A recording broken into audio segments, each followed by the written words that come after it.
Autism and ADHD are very common these days. No one knows why people get these conditions other than they ever get from their parents or someone else in the family tree, but others like me who do not get it from the family tree and is born with it naturally. My name is Carl Cox and we'll be taking a look at these conditions and how I can help people with these conditions.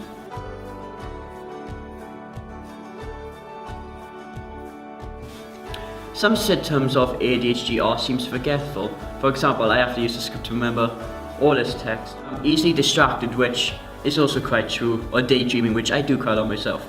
If he is not to listen and has trouble following directions, which is very true sometimes as well, is prone to tantrums and meltdowns due to frustration and lack of impulse control. Struggles with organisation and completing tasks. I do have struggles with. Has trouble staying on task unless activity is very enjoyable. That is also very true. Struggles with social skills, struggles to sit still doing quiet activities.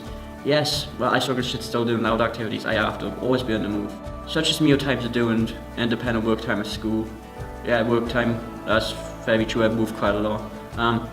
Has trouble waiting, turn to being patient. Is on the go. Yeah, I'm always moving myself, always on the go. Or moving, fidgeting. Yeah, I need to pick up and fiddle with everything. Not everything, I fiddle with my fingers mostly. Interrupts people, blurts things out appropriately and may struggle with non-verbal cues. Acts without thinking and may not understand consequences. Don't think that describes me either. May overreact to sensory input like the things where sound, smell, taste, look, feel, place stuff and takes physical risks. So that's some of the symptoms of ADHD, some which describe me a lot, some don't. Some symptoms of autism are avoids eye contact, which is I do quite a lot, or physical contact. Has delayed speech, which is true because it took me 10 times to do this script. Or no speech at all, or repeats phrases over and over. Is prone to meltdowns, or again not me, anxiety not me, frustration or communication difficulties. Gets upset by changes in routine. We don't like changes to it. Struggles with social skills, also very true. Uses excessive body movements. Yeah, I do move quite a lot. Example, walking, which I do quite a lot, flapping my hands, sometimes I do it randomly. Has obsessive interests and experiences.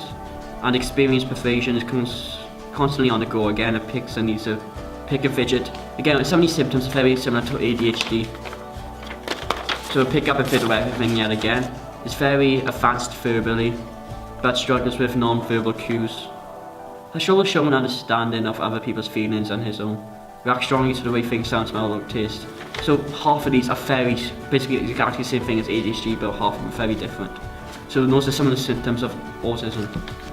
Now, there's no cure for ADHD, but currently there are available treatments can reduce symptoms and improve functionality. Like treatments include medication, which is what I did, physical therapy, education or training, or a combination of treatments. Or psychotherapy, I read that one, which is you talk to a person on a chair, like the classic scene you see in movies, stuff like that. And that's all it is for ADHD, but it's quite a lot for autism. Like if it helps showing, like if you tell someone a story, it helps to show them a picture or a video or something like that to help tell the story, or saying or writing things down for them. It also helps if you can break down exactly like each millisecond of what you're trying to explain the story. And if you say like a phrase like it's raining cats and dogs, especially younger kids with autism, they might take it very literally. So it might raining cats and dogs, you have to explain to them it's just normal rain, even though they might not get it. I mean, I don't know if I was like that as a kid. I do take things literal, but I don't know if it's like that literal. And give them the opportunity to let them by offering choices and stuff like that. I try not to teach a bit what they might want to say about them.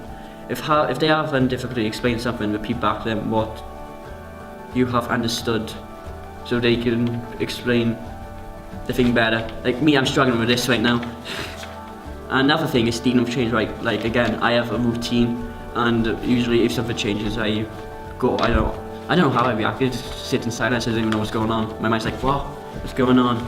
So yeah, it's best to tell someone with autism like ahead that something might change the routine. Like for example, you're going out to a picnic next weekend, something like that, just to tell them they're not going to be sat at home doing the usual thing. They're going to be out and about doing something else with the family, something like that. So that's one of the ways you can help people with autism and ADHD. As you can tell, I struggle with these conditions myself, just reading this. But that's the way you can best help people with these conditions.